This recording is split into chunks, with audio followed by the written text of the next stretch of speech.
All right. Welcome. We're here today for our April e-learning event with Community-Based Research Canada. We're here with Tara Mahoney from Simon Fraser University to talk about leveraging community-engaged research to improve climate journalism. As we get started today, I just want to acknowledge the Community-Based Research Canada Secretariat office is located on and operates from the Haldimand Tract. The Haldimand Tract is land on either side of the Grand River that was promised to the Six Nations of the Grand River in the Haldimand Treaty of 1784. We live and work on this land, which is the traditional territory of the Anishinaabe, Haudenosaunee, and Attawandaron, or neutral peoples, in what's known as Waterloo, Ontario. If you're unfamiliar with Community-Based Research Canada, we're a membership-based organization with a mission of advancing community-based research excellence in Canada by strengthening partnerships, building capacity, mobilizing knowledge, and championing community-based research. We are a social enterprise. We have no core funding to run the programs that we do. Our funding comes entirely from our membership base, the organizational, institutional, and individual members who join our programs. And part of these programs that we offer are the monthly e-learning events we run, as well as a monthly community of practice event. And you can find information on upcoming events, as well as recordings and summaries of past events on our website. As we start off each event, we try to amplify the calls of the Truth and Reconciliation Commission's call to action.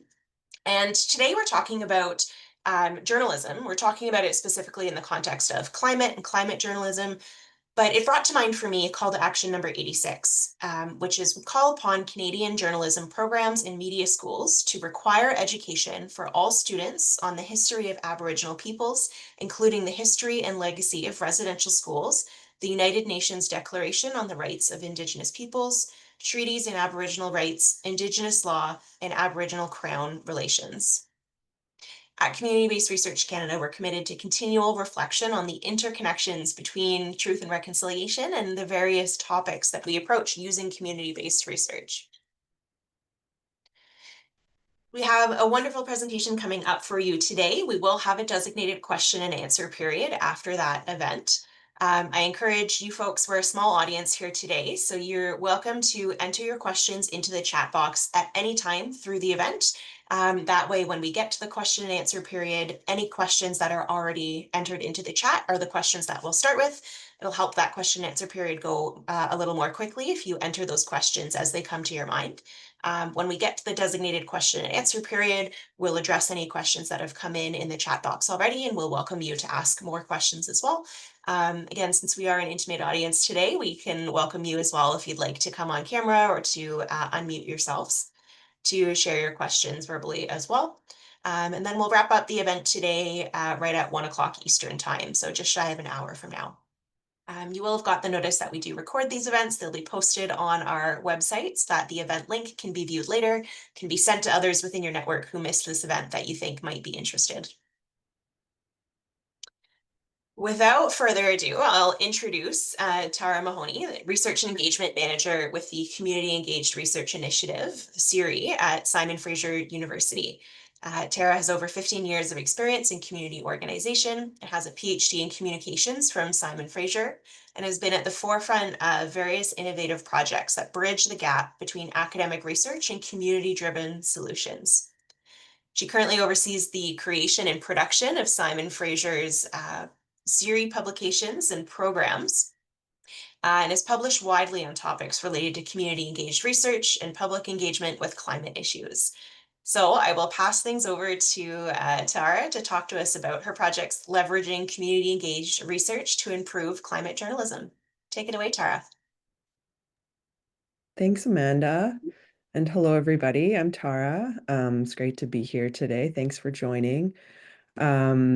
Like Amanda said, I'm the Research and Engagement Manager at CERi. I just put a picture of our team up there. We've got a small but mighty team that run all of our programs and projects, and that's all of them there. You may have come into contact with one of them at some point. We'll go to the next slide. Oh, oh shoot, there was I put a new slide in there, but it's okay. There was a slide in there with a picture of uh Still Creek, which is a creek near my house in East Van, and I wanted to have it as I acknowledge that I'm calling from the unceded territories of the Musqueam, Squamish, and Tsleil-Waututh nations. And as we talk about climate change and political discourse, I think it's important to remember the land and water that sustain us and honor the Indigenous leadership that has stewarded the land for thousands of years. And the photo that I put up was Still Creek is a creek that runs from Burnaby to the Fraser River in Vancouver, and it's one of a few creeks in Vancouver that has been daylighted over the past 15 years or so. So these creeks run under the city, but there's been efforts from the community and from the city to make them to expose them to the daylight, and then there's been some amazing green infrastructure around them. And so there's a ravine near my house that the creek flows through. So I go down to that ravine quite often as a place to just be able to connect with the land in the middle of a busy city. And the amazing part about it is that I find really inspiring and connected to climate is just that the vision when they started daylighting the creek 20 years ago was that the salmon might come back because it was historically a salmon stream. And it was so polluted and everything, and there so much effort went into cleaning it up. And then in 2012, and then again, I think in 2018, the salmon actually did come back, if you can believe it, into a city stream. And so to me, I just find that so inspiring and just reminiscent of the idea that we can regenerate the places that we live, and we can live in a good way with the other life forms around us. And that's in part to what we learn from our Indigenous friends and colleagues. Um, so yeah, I guess I'll just speak to the agenda here. Um, am gonna just review two reports that our office has done on climate journalism and the effort to reform it. The first one is a report we did in 2023 called Quiet Alarm, a review of CB's climate reporting.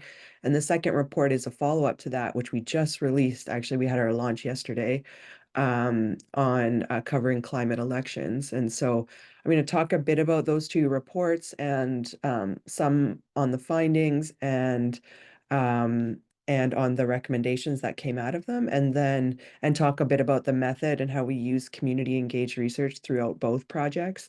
And then I'm going to end with just a few takeaways for that I like used to kind of enhance my understanding of how community engaged research can be deployed in projects like this. So we'll move to the next slide. So yeah, Quiet Alarm there on the left was the first one in 2023. So that was a project that we did in collaboration with the Climate Emergency Unit. They were our community partner on that one. And then the one on the right covering climate elections. This was the follow-up that was actually we did that because we were encouraged by the group of journalists we had engaged with the first report. We kind of said, like, we want to do a follow-up on this because this problem isn't going away. And they said, well, you should really focus on elections because it's a gap. It's a gap in this space, and we don't talk about climate enough in elections, and we don't talk about how we don't talk about it enough.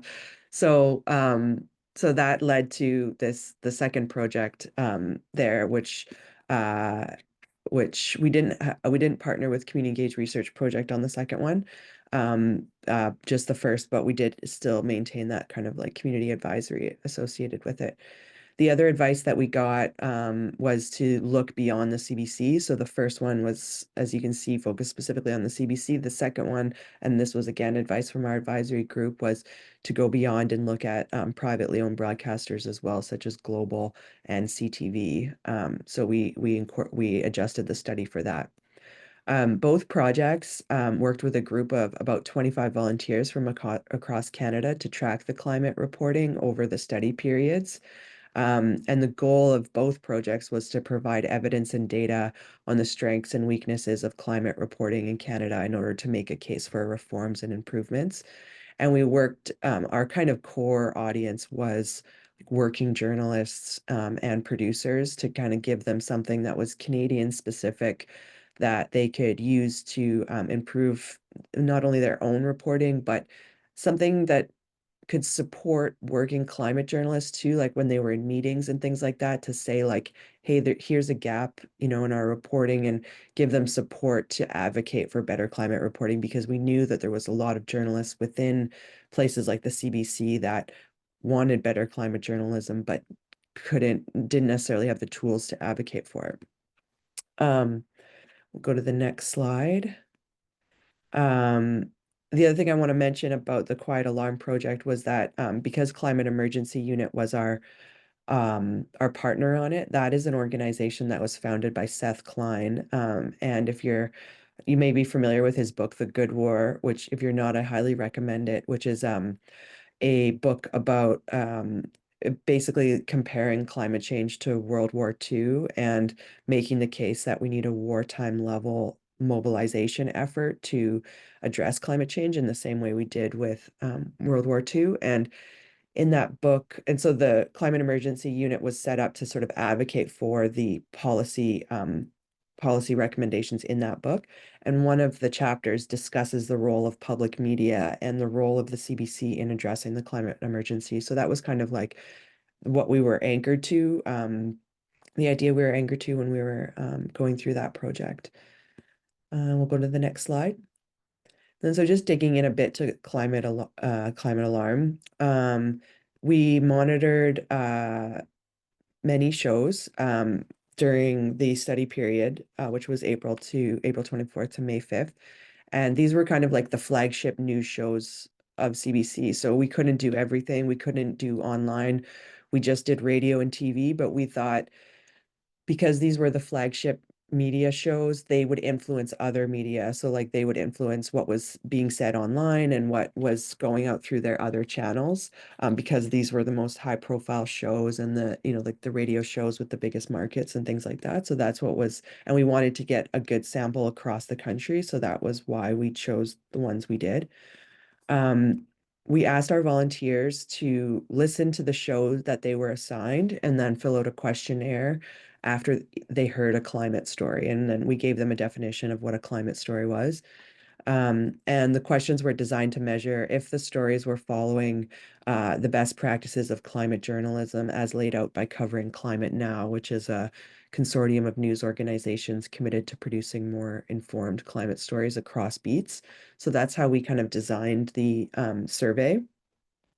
And I should underline that both studies were informal, so they were not meant for peer review.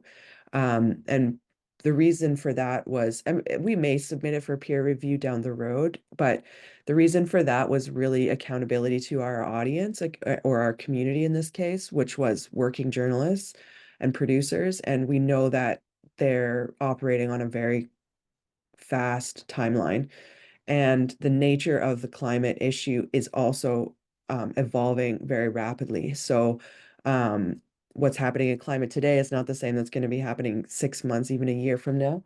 So we wanted a fast turnaround. And for that reason, we didn't want to submit it for peer review. But that's not to say we didn't have colleagues look at it. We worked with two or three, I think it was three, like media experts, colleagues at the School of Communications in UVic, who read over our report and like looked at our method and looked at our analysis and all of that. So we did do, peer review, but we just didn't submit it in the kind of conventional way you would for a journal, just because that would take, sometimes up to 2 years. And by that time, the study would be irrelevant. Or I mean, maybe not totally irrelevant, but it definitely wouldn't be, we would be in a different situation. Um, we'll move to the next slide. And yeah, just I'll go through these quite quickly, but just some findings that we uncovered that were quite interesting. Notably, there was a lack of connection between fossil fuels, extreme weather events, and the climate crisis, as well as an underrepresentation of climate solutions in diverse perspectives. As you can see there, only 9% of all climate items mentioned the burning of fossil fuels as the primary cause of climate change. So this, we argued one of the purposes for the study was to address the climate literacy gap that exists in the Canadian public, where, I think that the statistic is around 48%. This was in 2022. Around 48% of the population in Canada couldn't make the connection between the burning of fossil fuels and climate change. So even that basic connection was still unclear for a lot of people. Some people think climate change is like connected to the ozone layer issue. They sort of know that there's something about emissions, but it's not like clear in people's minds. And there's other like aspects of the issue that are similar. And so all the more reason for the news to be like not only covering this event, but just covering the basics almost in every story, like reiterating climate change is caused by the burning of fossil fuels, which is, in cars and buildings and travel. And just for people to know that and remember that is really important because it changes ultimately their behavior. We'll move to the next slide. And then these were like our findings. So like after we did our analysis, we came up with these kind of core findings. And I won't, go over them here, but they're listed out in the report. And this is what we brought to, I'm going to talk about knowledge mobilization in a second, but this is kind of what we use to then talk to journalists and producers and other folks involved in news about what we were seeing. Move to the next slide. Um, and yeah, some interesting ones. So politicians set the story, but are among some of the least trusted messengers about climate. This is a good finding that, you wouldn't necessarily know or recognize if you're working in the field all the time. Like you just by the basics of how you do reporting. Of course, you're talking to politicians, they're the newsmakers, um, and and often, other experts, but um politicians are not trusted when it comes to this issue. So if you're doing climate stories and you are talking to a politician, it's important to also talk to a resident that's experiencing a climate impact or a scientist or health professionals are high on the trust level. And so this default of like going to politicians to talk about climate is not necessarily what we should be doing.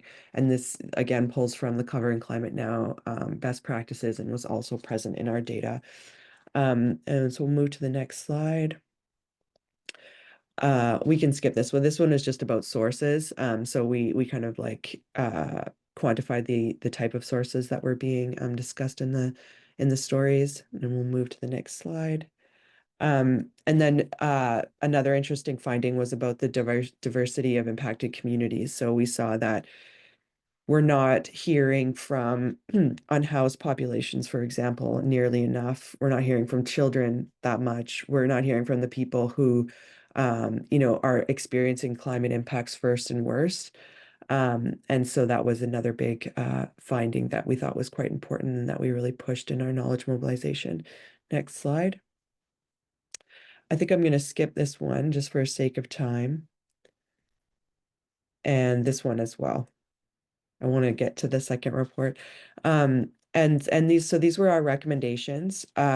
So again, these are kind of recommendations that are if you're reading kind of climate journalism reform sort of literature in that community, these are kind of common, but we did really want to make them Canada specific. So that's one of the reasons why we wanted to generate this data. So there is consistencies, but there are some things that are specific to Canada around some of the findings I already discussed around like how much politicians are showing up in the media and the lack of coverage of diverse communities and things like that. So these were the recommendations, and we'll move on. And then as part of the knowledge mobilization effort, one idea the Climate Emergency Unit had, which I thought was a great one, was why don't we demonstrate what a climate emergency broadcast could sound like and look like? Like one argument we often make is we hear the business news every morning. Why aren't we hearing the climate news every morning? And why don't we have these like segments where we talk and not just a podcast you have to go find on your own based on your own interest, but in the mainstream broadcasting that's happening. There should be a climate segment every day because there's no lack of climate stories, right? There's climate stories happening in our communities all the time, globally, all the time. You could talk, it intersects with every single issue. So that we made 3 sample broadcasts of what this could sound like if it were to appear on like a morning show on the CBC, for example. Move to the next slide. The other thing that we did was we we wanted to spark like a public dialogue around this because we knew that like the CBC is kind of this contentious topic in public discourse in BC. Some people think it should go away. Some people really just staunchly believe in it. And there's a whole bunch of people in between that have a bunch of opinions. And so we really wanted to like like drum up that public discussion, which we did by getting ex-CBC broadcasters to write an open letter about why the CBC needs reform. And then we that was published in the Toronto Star, and then there was a bunch of kind of retorts to it and discussion that had happened, and that brought attention to our report and brought the conversation more broadly. Next slide. So there's more I could say about that, but I'm going to move on to our second report. So this was the one we just launched yesterday covering climate elections. And as I mentioned, this was to follow up from advice that we had gotten from our community of journalists and producers we were working with to focus on elections. So we'll move to the next slide. And it followed very similar format. So we chose this time it was from 3 different media organizations, both public and private, radio and TV, and we made these selections based on these were like the mainstream news organizations or news shows in BC, I should say. So these were the news shows that like all of the leaders were going on. They were reporting on the election every single day, multiple times a day. And so when we looked at all the media, we thought these would be the most kind of like if we could influence them, we could really kind of influence the larger media ecosystem in BC. I'll move to the next slide. And these are some of our kind of like quantitative statistics that came out of the study. And so kind of similar to Quiet Alarm, basically it's like there is an absence of climate reporting, like a huge absence. So the vast majority of broadcasts that covered the election only 91% did not offer in-depth discussion of climate change or a climate issue. That was most visible on TV. Um, and like it was amazing. Like you would listen to like a 20-minute interview with David Eby, for example, on a talk radio, and they wouldn't even ask the question. And this was at a time when like the carbon tax was being axed. We talk about in the report how actually on election day there was an extreme weather event. We had an atmospheric river. 3 people died. One person's house got washed away, and there was all of this discussion. Like polling stations had closed, and even on that day, they still didn't discuss climate change, even though people were like not even or were facing barriers to voting because of a climate event. They still were not discussing it. It was just like bizarro. And so we found that it was kind of obvious that our inkling that this would be true during elections, that there would be a lack of climate reporting was very much came true. Um, we'll move to the next slide. And yeah, so these are some of our key findings. I've already alluded to them. So in-depth climate reporting was left out, many missed opportunities to ask the climate question, not making the connection between extreme weather and climate or between fossil fuel burning and climate. There was a bias towards the fossil fuel economy that we picked up on a lot. So like just this assumption that we need to like develop and find and burn more oil to grow our like that was just like baked into a lot of these discussions. Um, and then a lack of public engagement. So like not asking people, when they were doing streeter interviews, or they did a lot of, people calling in to shows and members of the public, and never asking people, what they like if they were voting for climate or just voting in general was not really encouraged, which I find, I mean, I think that's the role of media to encourage people to go out and vote. And they talked about the election, but they didn't reinforce like that public engagement aspect of it. Next slide.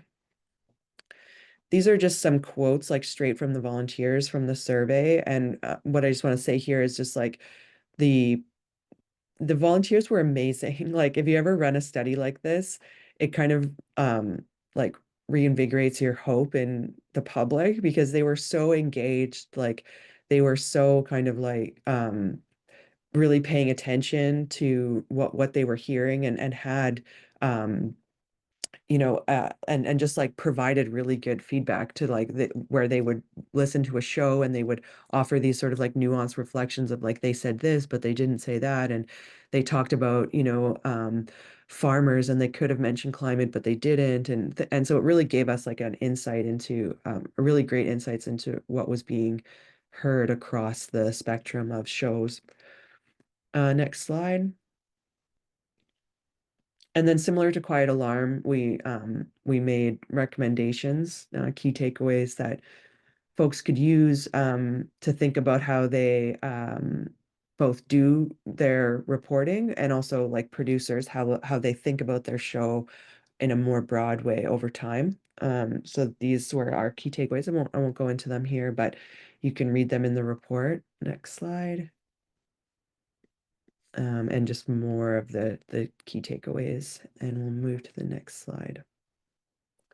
I just wanted to put this slide in because this was our launch talk we had yesterday. And so if you're interested in hearing more and hearing like a journalist perspective, both Cam and Morgan are working journalists, and Rachel is a climate policy expert.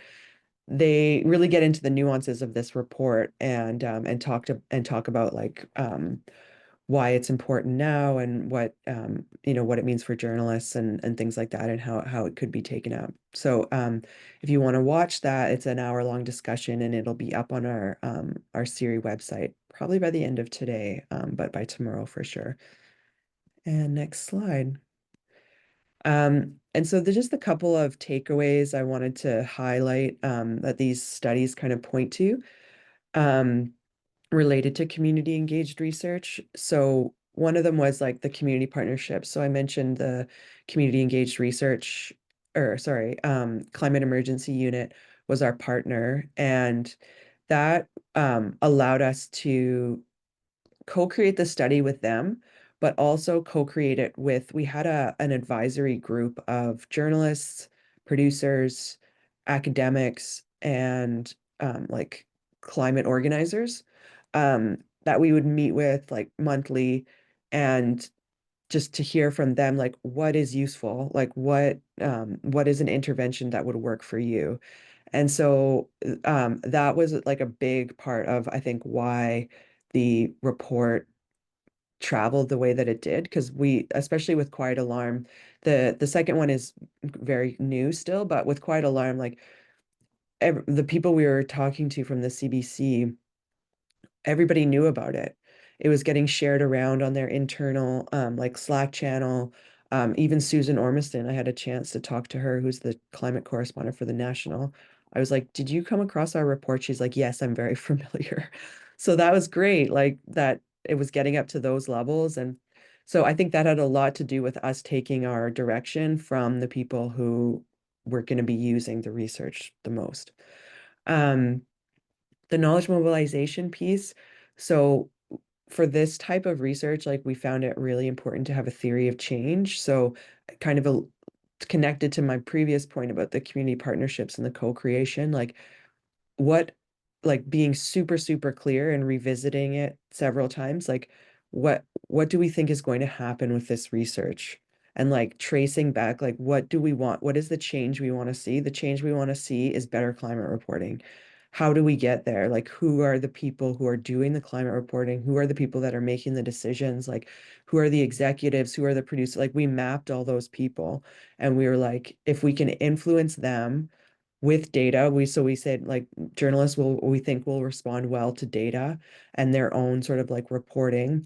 And how do we produce something that they'll use? So that influenced like the design, it influenced the knowledge mobilization, it influenced like how the report was produced, like all of those things were all referencing back to our theory of change and our core constituency. And that helped us stay like laser focused on our goal and not get too distracted, because as an academic, there's a lot of things that could distract you, like to, you're too focused on the method being perfect, or you want to perfect the survey, or and we were just kind of like, how much time are we spending on this? And does this like serve our theory of change? So constantly asking that question. Um, and then that also, the knowledge mobilization was part of our outreach and media strategy. So just thinking about knowledge mobilization at the beginning and engaging people along the way in the production of the report, knowing that when it was time to get that report out, you could call back on those people and they would share it with you because they felt like they were part of the process. So that was really important for us. And then the third one there, the volunteers. So this idea of like citizen social science. So knowing that like it was new to me, I know this is not a new idea, but it was new to me to kind of like know that you can lean on volunteers to do some of that quantitative research. So in this case, media monitoring, and that they will do a good job. Like I was kind of surprised by that. Like, I don't know what I thought would happen, but I didn't think that the group of 30 would stay with us for the whole study period and for the most part, we had one or two fall off, but for the most part, be like really committed to the process and really do it well. So that was a really great learning as well. And then finally, just this overarching concept of my colleague Kari Grain and I just wrote a paper on this, where we developed this idea of climate action research, or otherwise could be described as research as community organizing. And so that was kind of the overarching um, methodology, I guess, we used. And we'll just move to the next slide. And when we fleshed out this idea in our paper, we kind of had these 6 components. So climate action research, or research as community organizing, is a form of community organizing that uses research as its catalyst. So when we are, when we were doing a research project, that gives us an excuse to bring together a community.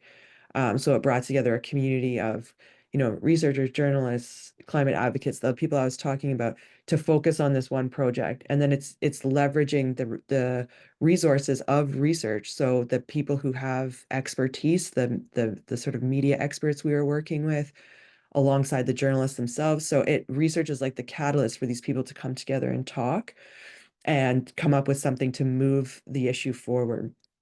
And then number 2, it aims for a systemic, practical, and/or relational change. So we were kind of going for all 3 in this one. So the systemic change we were aiming for was like a change in how climate reporting is thought of at the CBC and changing that policy. Um, and then the practical was just like what like the actual climate reporting journalists are doing on the ground. Like how could like even sentence changes make a difference? And so offering tools for that. And then the relational change was just about the relationships we were building along the way and the relationships that were being built between other folks that were present. So other people discovering that like, oh, turns out like so and so like at the CBC cares about climate, and I'm a journalist at the CBC and I care about it. And now we have that relationship, and we know that's true about each other. And so that was important for us. And then number 3, I kind of already spoke to this, but it can act as a catalyst to build relationships or expand agency, linking lived experience with policy and creative practice. Guided by a clear theory of change. I already discussed that. And is community led and focused on outcomes. I discussed that as well. And then number 6 there. So even without full success, so, chances are, not every project like this is going to influence policy change, and it's arguable like how much influence we've had. I think we had influence. I can't like for sure say how much it was or what exactly it was. It's hard to know these things, but the process itself is valuable no matter whether the systemic change you're looking for unfolds, because you're building these relationships and you're creating momentum, and you're acting at in the paper we call it critical hope. You're just out of the the act of doing it, you're encouraging others to also do it, and you're not letting the issue just kind of languish in hopelessness, which can, I think, happen with climate change as an issue. So yeah, so I'm gonna end there.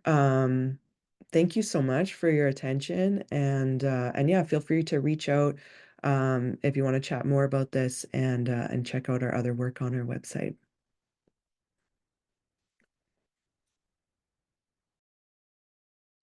Thank you so much, Tara. And this brings us to time for question and answer now, and we have a good fulsome time for this. So I'll start my screen share. We can see each other's faces, and I see just a quick question that's come in already in the chat is that paper you just mentioned on climate action research, has that been published? No, we just submitted it to I think it was the Climate Action, or no, the Action Research Journal, I think it was called, out of McGill, I want to say. Um so no, it's not going to be published for a while, unfortunately, like if it goes ahead and stuff. So but when it is published, we will make it available on our website. And this is actually making me think that maybe we should just write another version that we can just publish right away. But uh, the best way to stay abreast of that would be to um, subscribe to our newsletter, because we'll post it there. And in our CBR Canada e-newsletters as well. That's the kind of thing that we can share news from members. So yeah, we'll look forward to if you update us when that's out, Tara, we can send it out broadly to our audience as well. For sure. When we post the recording of this event, we will post the links to those reports that Tara's mentioned that are available too. So um, yeah, if other folks have questions, feel free to take some time to put them in the chat box. Or again, since we're a small audience today, if you're comfortable sharing your question verbally and you'd like to do so that way, you're welcome to. I have, I guess, a couple questions and comments for you, Tara, as I was listening to this presentation. One of the things that really struck me, you were talking about, when you first started doing this research, you didn't necessarily intend for it to be peer reviewed because you wanted it to be timely, so that it Mhm. could be actionable. And I think that's a really important point when we're doing community-based research, when we're doing research that we want to be action-oriented, that we want to create a change. We often do have to be doing things in a timely manner that fits the schedules of our audiences or the potential knowledge users that we want to implement our findings. So I'm curious, as you were going through that process, who were some of the people that you spoke to or engaged when you were thinking about, how and when to try to go about the research and disseminate the findings? You mean in lieu of peer review, like who were our peer reviewers kind of thing? Or more so, as you were making those decisions not to go with peer review and how you wanted to present the reports, you mentioned, you'd engaged with reporters and other folks throughout the process. I'm wondering if you can speak more to just that engagement process. hmm Yeah, so we it had been it had been kind of building over time. So um Seth Klein, who is the ED of Climate Emergency Unit, had been convening these circles on the public broadcaster's role climate in the climate emergency. Mm-hmm. Independent of this report, he had just been convening these circles, which I was a part of. And those circles like were discussing this issue and figuring out like how do we go about this, like we were really noticing this gap in the reporting, and that climate change was just getting worse and the reporting was not reflecting that and all this stuff. So it started there, Mm-hmm. and then that's when we decided to do the report. So that group was kind of already in place, and that's the group we kept returning to. And then within that group, a lot of the people there had connections to people within the CBC. Mm-hmm. So then when we wanted to engage folks, like not necessarily in the CBC, some of them were former CBC employees, some of them were like independent journal, like contract journalists. Mm-hmm. Um, but regardless, like when we wanted to talk to actual journalists, we drew on the connections of that group. And then that opened up some relationships. And then from there, it was like just like I was saying, like what's useful, what's a timeline that's useful, like what's a report style that's useful, what would you use this for if you had it, like would it is like a one-page summary, or do you want a full report? How robust does the research need to be? Like those Yeah. kinds of questions. And then it was just ongoing from there. And then people would find out about what we were doing and then connect us with it was kind of informal in that way. It was just kind of like people found out and connected, and then we just ended up having this kind of like rotating group of people. Hmm. That's really neat to hear about. I mean, when we talk about community-based research, we talk about it being community-driven. So it's not just, some researcher's curiosity that's driving the research. And it sounds like in this case, it really was there was this community group, this organization that already was doing advocacy about this, saw this gap and this benefit that this report could have. And then you really worked with, not just those advocates for the issue, but also the journalists and folks who could really make a difference to help think about how do we do this research, write this report in the best way that's going to lead to that most impactful outcome. So thank you. That's helpful to hear more about that process. Hmm. I see there's a question in the chat here, and I think this is quite a big and tricky question to answer. As researchers, we're always thinking, how do we really measure the impact of our work? And you already spoke about this. We won't really know what the impact will be, but this question is asking, so it's someone who works in knowledge mobilization and asking if there's any strategies you have for tracking the impact of the report. So acknowledging that it's difficult to track influence, but are there any quantifiable metrics or other approaches you found helpful or you've used, perhaps things that can help with securing funding for future projects? Is there anything you have done in the Hmm. past or plan to use here to try to measure that impact? Yeah, this is such a good question, and I haven't thought about it enough. But I think if like one way would be, yeah, I have some idea. Like you could look at things like how many times has the report been downloaded, that kind of thing. Um, Mhm. Testimonials. So we haven't looked into doing this, but I think we could probably get some testimonials from working journalists who use the report. So what was the benefit or use of this in your work? Um, and then I think we could also, this is tricky, but I mean, I showed that slide with the different headlines of the different like op-eds that had been written in response to our report. So there's that kind of thing, but then also you could, the CBC in particular has come out with like their climate journalism strategy has been evolving.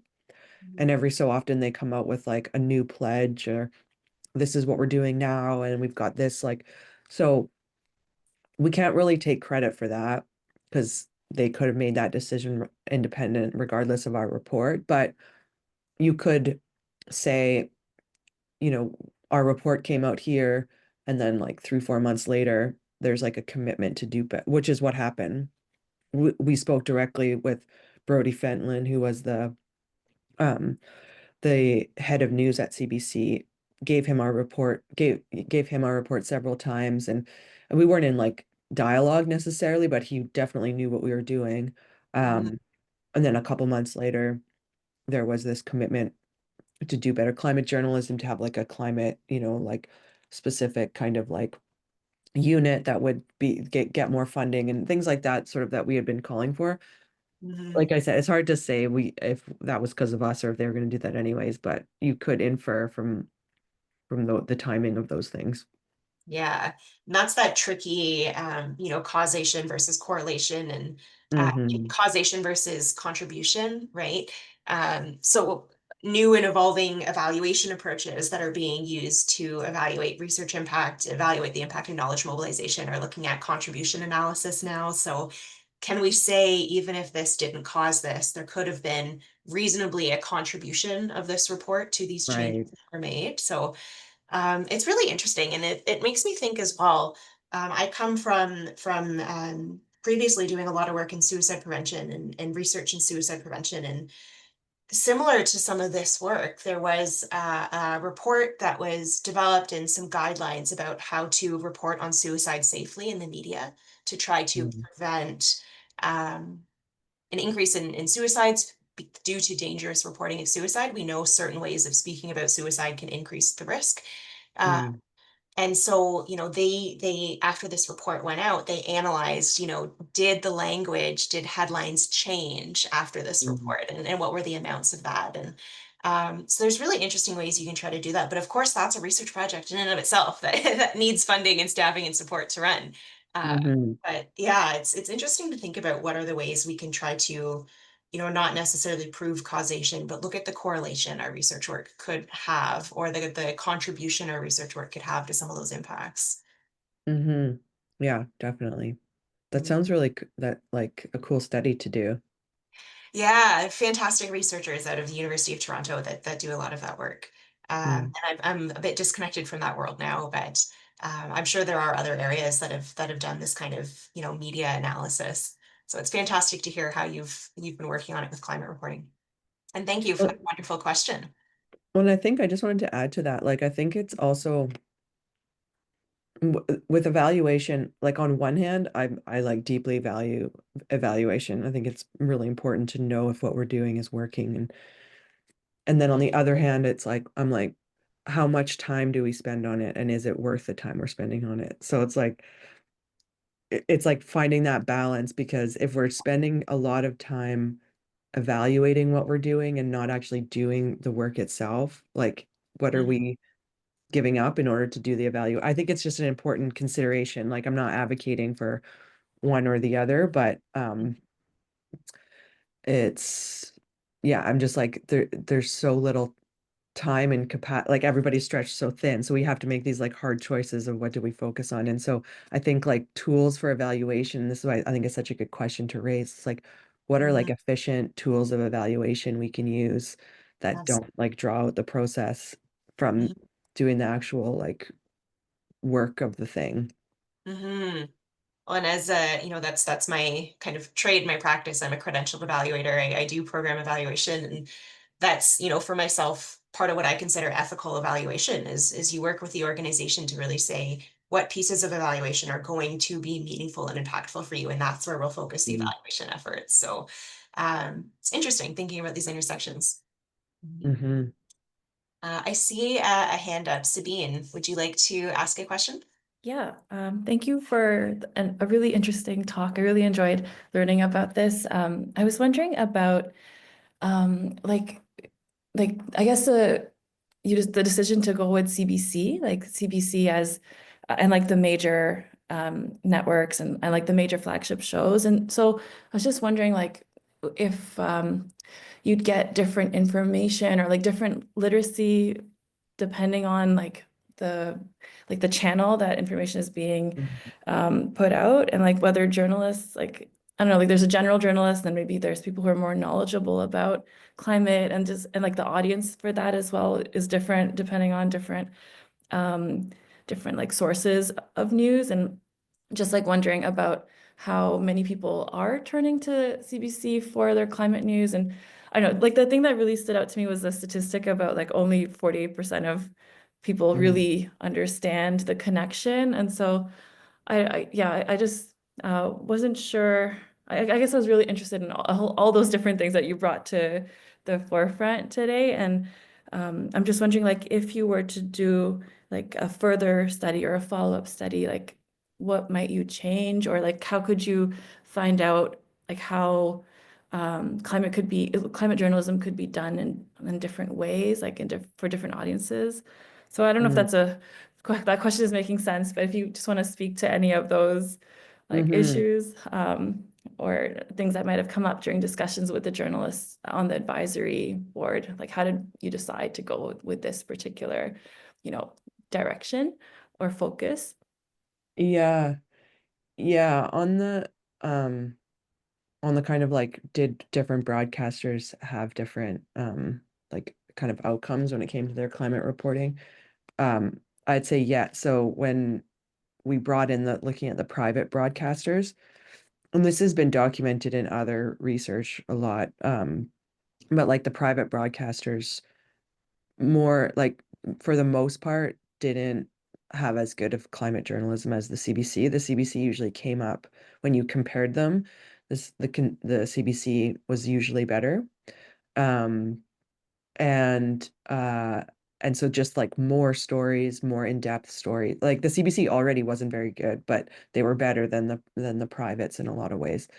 Um, and I think that's because just the political economics of it, like the um Chorus Entertainment, which owns Global, I believe. Yeah, is owned by a hedge fund. And so their purpose is to make money. So they will give the audience whatever they think is going to make the most money, and structure their decisions that way. Whereas the CBC is it because it's publicly owned, they have a different decision-making structure. So I think that influences it. And so there's that. And then I think with the like how to improve, like it's so tricky. I mean, like the media ecosystem is so diversified and fractured now. It's like, and everybody's getting their news from God knows where, and mis and disinformation is a huge issue, which we didn't talk about in this report, but especially as it relates to climate change, it's a huge issue. So we I don't know. I mean, there's a lot of different ways you could go from there. Um, and figuring out like where are people getting their climate news and all of that. I think for me, it gets overwhelming to think about that stuff, which is one of the reasons why kept coming back to these flagship shows. Because we were like, even though we're in this like fragmented media context, these flagship shows are still the ones where the politicians go, basically. Like they're still the ones doing the everyday election news. And it's like, yes, like maybe there's a podcaster out there that's doing that, or a YouTuber, or an independent media. I didn't really talk about independent media, but they kind of play an important role in this. But so we could be focusing there, and folks should, like I think that research is worthwhile. We wanted to focus on like what is the like the study sample we could look at that would presumably have the most impact, and that was the ones that we chose. But you could argue like if people are getting their like news from TikTok, especially young people, then is it useful to do that? I don't know. Like we went back and forth with this a lot. I think like a social media version of a study like this would be really incredible and useful. Maybe looking at influencers or something like that. But we chose to stick with the flagship ones just because they were easier to track and where we thought we'd get the most bang for our buck. I think that makes a lot of sense. And, again, when we teach about community-based research, we talk about this idea that one project often leads to another, and Mm, it's not always feasible to try to do everything in one project. And especially, I'm thinking the goals of your project were to produce some timely information that could be used immediately. So you want to keep a project scoped in a way that you can finish it, get that information out there, and then maybe think about what's next. So maybe it would be, redoing this with social media or TikTok, or looking at, different areas. And as you did, right, your second project kind of expanded on the first. So um, yeah, thank you for that question. And we're running short on time, but I see Julia had a question in the chat. So similar to Sabine, but Julia is asking more specifically, would key broadcasters be interested in the feedback collected by volunteers on climate research media coverage? yeah, I hope so. So that's kind of like the next chunk of work I want to do in the next little while, because it was a rush to get the report done before the election. The election got called earlier. We were kind of expecting maybe it would be in May, June, and then it got called, in April. So we had to push everything. We had to move fast, which didn't allow us to do the outreach I wanted to do with the broadcasters themselves. Like we invited them to the event and we shared the report, but I wanted to do some more like fulsome follow-up. So because there's always gonna, there's election cycles happening all the time at different levels of government. I think it's still valuable. So we're gonna do that in the coming weeks of just like reaching out to specific people and just like um giving them the report, and potentially we were going to do a lunch and learn at the CBC with the election one, but then everybody gets so busy during elections. That's the other thing, is like people are really hard to reach, and stuff. So I think when things calm down, we're going to shop it around a bit more to the broadcasters. And yeah, I don't know what the reception's going to be like. It'll be interesting to see. Well, thank you so much. So we're running near the end of our time here, so we'll bring things back together and wrap up. Thank you again so much, Tara. This has been a fascinating, fascinating event, hearing about, the work that you've been doing. And it was neat to hear kind of your reflections as well about the citizen science approach, and being surprised how well it worked, having volunteers who were a part of this. And, I wish we had more time to kind of dig into just some of that with you. But we'll bring things to a close here. And don't know how my slideshow got there. But just to remind folks, we do, again, record all of these events. So this event will be posted on our website, likely over the next week or so. We encourage you, if you wanted to rewatch this event, if there's anything you missed, you can do so. You can also check out past events that we've hosted on our website as well. You can share this event recording with anyone that you think may be interested that missed our event today. We didn't mention that this event today is the first of our new sub-series. So for anyone who's been attending our events over the past couple months, you'll know that since September, we've been running a series called Community-Based Research Responding to Crises. Our first sub-theme, we looked at crises in health, wellness, and health equity. Our second sub-theme, we looked at crises of income inequities, housing, houselessness, and poverty. And this was the first event of our new sub-theme exploring environmental and climate crises, and how community-based research can be used as a tool to try to solve or generate solutions to the climate crises. So we have a couple more wonderful events coming up in this series. In May, we'll be hearing from a group called Neighborwoods, a very citizen science community led approach to looking at repopulating trees in urban centers. So that's going to be a wonderful presentation. You can sign up for that next e-learning event on our website. And of course, you can sign up for our e-news if you're not already, to hear about other upcoming events that we're hosting, to receive other updates and information from CBR Canada, as well as our members. So one of the things we do is share news and reports and things coming out from our members. So when that new paper Tara had mentioned is published, that's something we would put in our e-news to share with folks as well. So we encourage you to sign up, stay in touch with us, and we hope to see you again at future events. So thank you everyone for attending today. Thank you to folks watching this online at a later date. Thanks to those who asked questions. And of course, Tara, thank you for the presentation today. Thanks so much for organizing, Amanda.